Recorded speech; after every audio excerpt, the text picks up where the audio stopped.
out lockdowns and gaming are a good pair. Though the circumstances behind the former are disheartening at best, it is impossible to ignore the fact that people are still spending a lot of time indoors. And it's safe to say that though books are being read and puzzles are being pieced together, a lot of folks out there are turning to video games as both a distraction and an escape, both purposes being laced with the fun that only a video game can provide. It's a unique experience, one that toes the line between just about every medium our culture has to offer.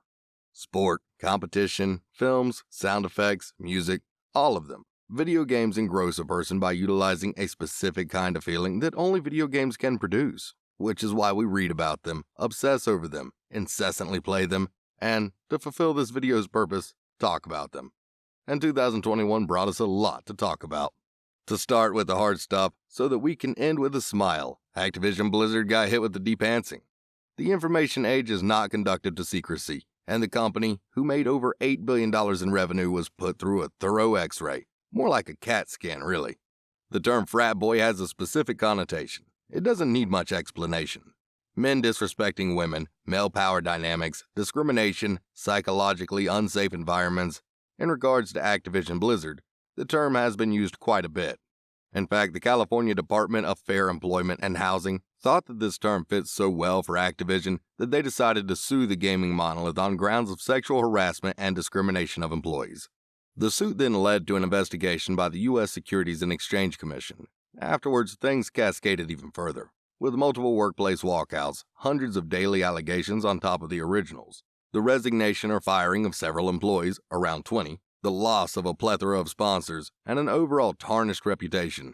Bobby Kotick, CEO, has also been put into question when it comes to the fitness of his leadership. He's done a lot of questionable things, but the board still seems to be behind him. 2022 may answer the question of whether or not he's going to still be around long term. Another disappointment came in the form of a much-anticipated title falling short of its expectations. Battlefield XX was talked about on social media relentlessly. It was the kind of title that had people come to the internet every day to check in on the most incremental of changes. The game was, in essence, being watched by a gaggle of Battlefield gaming hawks. And in the end, the prey left a pretty darn bad taste in their mouths. According to Forbes, a journalistic website with a solid reputation, the game has already lost 70% of its player base, and this was reported on December 2nd, leaving the entire remainder of the month for them to lose even more. And in addition to this shocking statistic, Gaming Intel has an article that states that the game has amassed over 40,000 negative reviews on Steam. That means that 40,000 people felt strongly enough about the game that they were willing to take the time to put their opinions in writing. Usually, reviews are written by folks who either love a product or absolutely despise it. Battlefield seems to have amassed a whole lot of people who aren't too happy. So the inevitable question is why? What triggered such a passionate response? One reason why Battlefield is beloved by its fans is that the name of the game alludes to how it can potentially play as an actual battlefield. Planes, various ground vehicles, large amounts of both allies and enemies, and massive maps all encapsulate what the title defined itself as. This time, the battlefield was too big. If we were making actual war analogies, this iteration is more like a Vietnam than a World War II. Bullets are coming from all angles, death seems to come from thin air, and it's hard to make sense of what exactly is going on. Many people feel that the 128 player count is too much. You place one bullet in an enemy's head, and the reward is a hailstorm of enemy tracers. Plus, players think the maps are just too big. People want to fight a battle, not contend with an entire war. Other issues include infantry feeling obsolete in the face of such vehicle-centric gameplay, a specialist system so poorly received that users are brainstorming ways to fix it, and a slew of technical and FPS difficulties, such as a hit reg issues and random burst of player invisibility.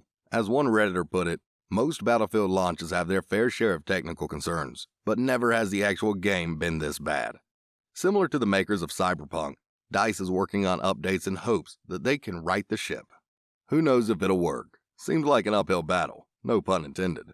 2 more shooters came out in 2021. The obligatory Call of Duty installment, named Vanguard, and an anticipated Halo reinvigoration, Infinity. As you'd expect from yet another Call of Duty set in World War II, there wasn't much offered other than new maps, new guns, and a disappointing single-player campaign. The game feels nice thanks to the engine built for the newest Modern Warfare, but for those looking for a lot of newness, disappointment is inevitable. It feels like a Call of Duty, plays like a Call of Duty, and sounds like a Call of Duty, but that's all it is. And the single player is boring, poorly told, and completely forgettable. There isn't much else to say. It doesn't look bad on the surface, but I can't imagine a lot of people out there who said, "Can't wait to play the obligatory 2021 Call of Duty installment. Bet it doesn't have zombies this time." I feel kind of burned out even talking about it, so I'm going to move on to something more pleasant. The Washington Post thinks Halo Infinity's campaign may be the best experience out of all the previous installments. I don't know how much those folks up in Washington know about video games, but a lot of people in the industry think rather similarly, so maybe they're onto something. Infinity's story is, like most good ones out there, centered around a small community. In this case, it's an unfinished jigsaw puzzle of a family, consisting of 3 members: Chief, the weapon, and the pilot. Chief, we know and love, and in this campaign, you'll learn to love him in new ways, as we are. Through his newly formed pseudo-family, exposed to more of his inner workings, we get to see him in a whole new light, as if a stone-faced tough guy from the 60s finally made his way to some therapy. If you picked up on the lack of Cortana's name being mentioned in the main cast, I'm here to say that this wasn't a clerical error. The new AI is named the Weapon, and as opposed to the motherly presence of Cortana, she is a much less seasoned, all-knowing presence in Chief's life. And the other new guy, the pilot, is a formerly stranded man whose main goal is nothing more than to return to his home. Think of him as Tom Hanks after a fair bit of alone time on the island. The 3 of them together is an interesting trio that is engaging to watch, as all compelling families are. We tend to watch TV shows in order to spend time with the characters and bear witness to the ever-evolving relationships they have with one another. This game seems to have a grasp on that sentiment.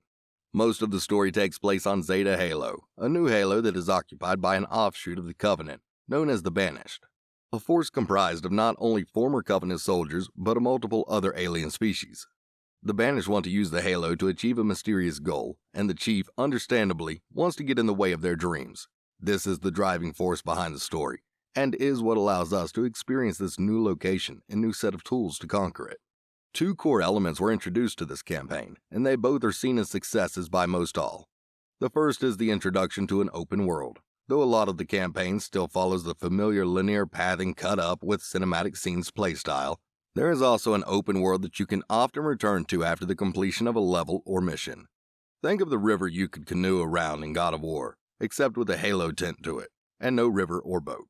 These side missions have you doing things such as raiding banished strongholds and saving captured comrades in battle. And just like other games that employ these types of open-world side quests, there are rewards for doing them that come in the form of currencies. One currency type is called Valor, which you can use to unlock weapons and vehicles that can be used on your next story missions. The other currency is known as Spartan Cores, and they can be used to upgrade current equipment. Which brings us to the second X factor that was added to the Infinity, the Grapple Shot, which can be upgraded with cores to have it become electrified. The Grapple Shot is game-changing, especially in the campaign. It's a whole new way of navigating each particular battle you come across. No longer are your feet the only way for you to get around, expanding a great deal how you can approach your gun and grenade artistry. It's as if you were a painter that was given access to an entirely new color. You can use it to claw machine guns from across the map, have the famous Halo shield bearers lower their shields, grab explosive gas canisters and launch you up to high ground in order to have a better chance of seeing the whites in your enemy's eyes.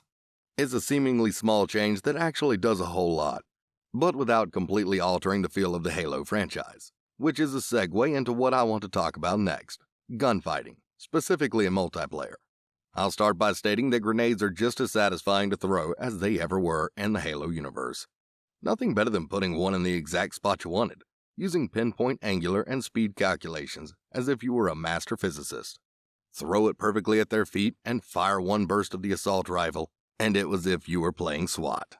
The new guns are interesting to use, but my favorites are the old guys: the hammer, the sword, the rocket launcher, and the all-holy battle rifle. Nothing better than getting the perfect medal after dropping a flag carrier with nothing but perfect headshots. I'd wager that a lot of first-time players started their first game with a specific goal in mind: to judge how much fun the battle rifle was to use in this iteration. I also have a feeling that many of those guys were happy with what they saw. Some people don't enjoy how meleeing opponents doesn't launch you backwards like it used to.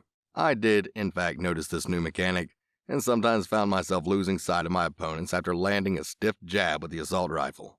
Nonetheless, I never saw it as a major issue, and it didn't affect my enjoyment of the game in the least. It's just something that had to be adjusted to. In regards to the overall feel, I'd compare Infinity's multiplayer to Halo 3. I don't know why, but that's what comes to mind. Finally, what I enjoyed most about the new multiplayer system is that they kind of force you to play more objective-style games, other than Team Slayer. If you play ranked, which, come on, why wouldn't you? Then you're going to have to lose some of that ego and be willing to sling a heavy metal flag over your shoulder, or drop that sniper in favor of a small skull that instantly tells your enemies where you are. Turns out that it's even more fun to slay the bad guys when there is a larger goal at stake, at least in my eyes. Overall, Halo was and is a success. It was nice to take the nostalgia ride and play multiplayer with friends. It harkened back to the old days, where Mountain Dew Code Red was a way for us to feel like we were sponsored gamers on a mission from God. But it isn't all a take on the good old days. There are enough new features to make it its own unique installation.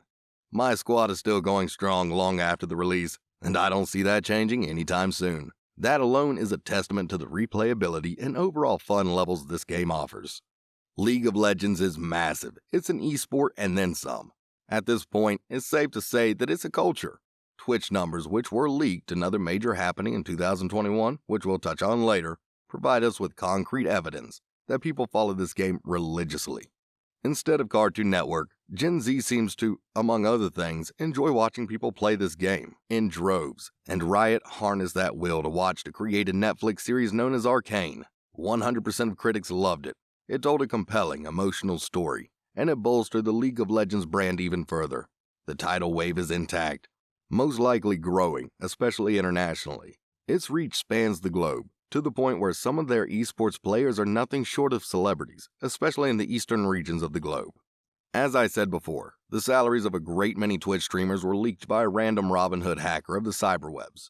After pursuing the documents, which were made simple to understand, we, as an audience, learned that popular to middling Twitch streamers aren't just scraping by. A handful are millionaires. Some have the word multi in front of it too.